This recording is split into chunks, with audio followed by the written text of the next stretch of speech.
Bienvenue à tous et bienvenue dans cette vidéo. C'est parti pour une deuxième revue matos 2024. On va parler cette fois de la Cabrina Vision qu'on voyait déjà dans la vidéo de la Swift que j'avais fait il y a un mois à peu près. Et je vous remets le lien en description. Donc la Vision chez Cabrina, c'est la wing freeride par excellence. Elle est dispo en 3 couleurs, dont une version tricolore là, qui est plutôt sympa. Pour les tailles, on va de 2 mètres à 5 mètres, tous les 0,5 mètres. Et ensuite, on a la 6, la 7 et même la 8 mètres carrés. Ouais, la 8 mètres carrés, je l'avais essayé d'ailleurs une fois et c'est vraiment impressionnant. Donc la Vision, on va commencer par parler du sac, parce que le sac c'est quand même un détail qui n'en est pas un, parce que les sacs de wing, je trouve qu'ils sont toujours beaucoup trop petits. Et là, on a un sac qui est assez différent des autres marques. On n'est pas sur une forme de sac à dos, on est plutôt sur un sac de sport, avec deux grosses poignées, dont une seule grosse ouverture, façon sac étanche, qui se referme avec deux clips.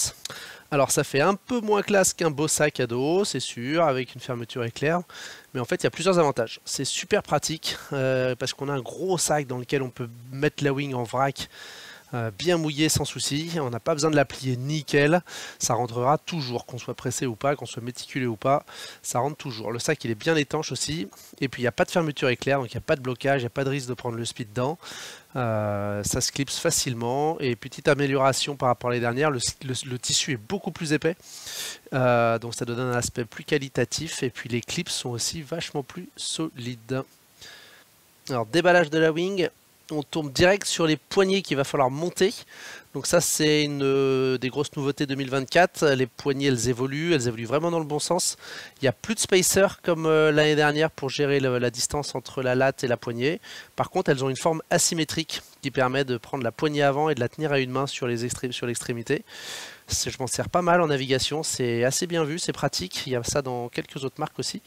Et ça se développe pas mal. Voilà, au montage, il y a des petites rainures qui empêchent aux fixations de twister.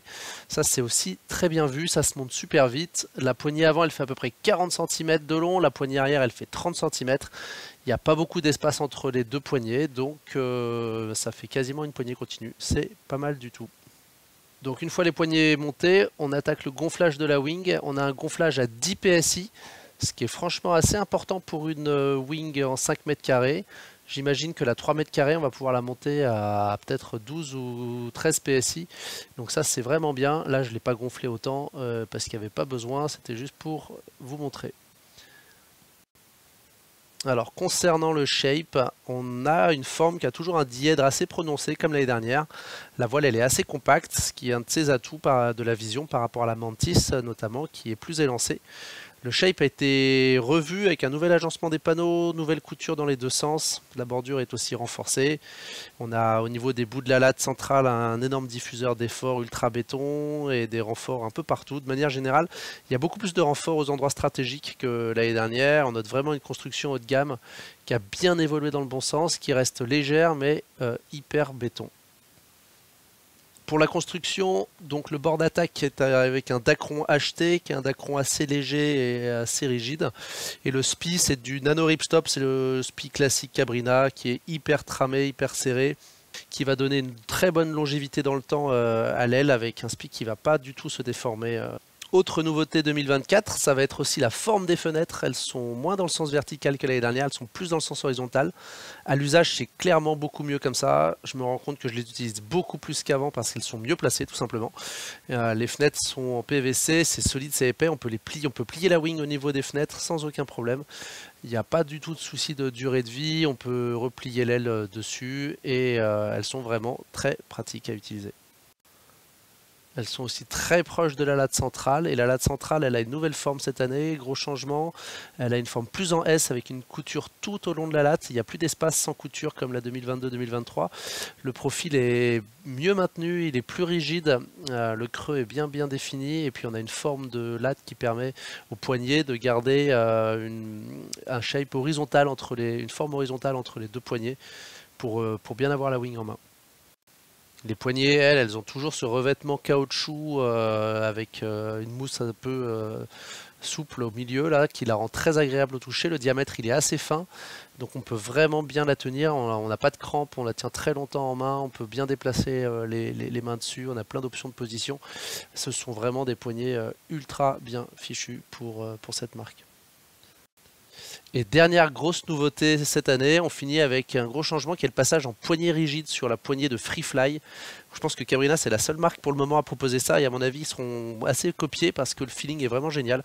On a un contrôle total de la wing en surf. C'est le jour et la nuit par rapport à des poignées souples et même sur des poignées semi-souples comme il y avait chez Cabrina en 2023 par exemple, c'est quand même beaucoup plus agréable et on maintient la voile comme on veut. Par exemple en surf on peut vraiment l'empêcher de se retourner si elle touche l'eau. On a vraiment un gros appui sur la poignée. En plus, on a une couche toute douce côté extérieur de la main pour pas irriter la peau et on a le leash de la voile qui est intégré à l'ensemble de manière super propre et très très bien fini et très solide. Donc ça, il n'y a pas trop de crainte sur la solidité de l'ensemble de la poignée avant. Côté accessoires, on garde un petit peu ce qu'on avait sur les valves de gonflage. On a un double one pump des deux côtés de la latte centrale.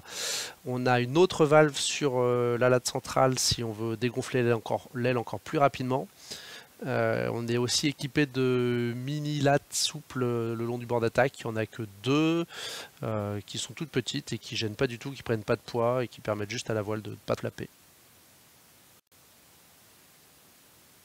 Voilà pour la présentation générale de la voile.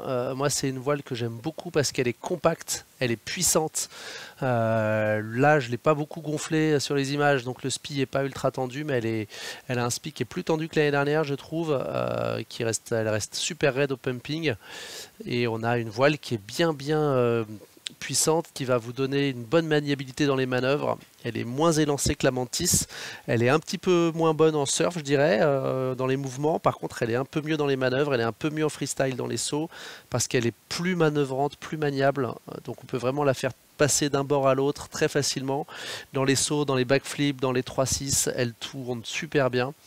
Et il n'y a aucun problème, je l'ai testé en 4 mètres dans les backflips ou dans les 3-6, ça passe bien. La 5, c'est moins une voile que j'aime en freestyle, mais je pense que la 3 mètres carrés doit aussi être super là-dessus. Et après en surf, j'ai fait beaucoup de surf avec aussi, sans avoir aucun problème de neutralité. Je pense qu'elle est juste un tout petit peu moins équilibrée que la Mantis là-dessus, donc la Mantis peut être une bonne option si on fait beaucoup de surf et de free fly. Après, niveau confort, c'est vraiment une wing super agréable. Les poignées, elles sont parfaitement placées. Elles sont super agréables. La poignée Freefly, elle est top. Donc, on profite vraiment d'un produit haut de gamme, super qualitatif et bien pensé dans tous les aspects, jusqu'à son sac et tous les petits détails de fabrication de la wing. Voilà, bah, bon ride à vous. Essayez cette vision 2024 qui vaut vraiment le coup. Et puis, à bientôt pour une prochaine vidéo. Salut!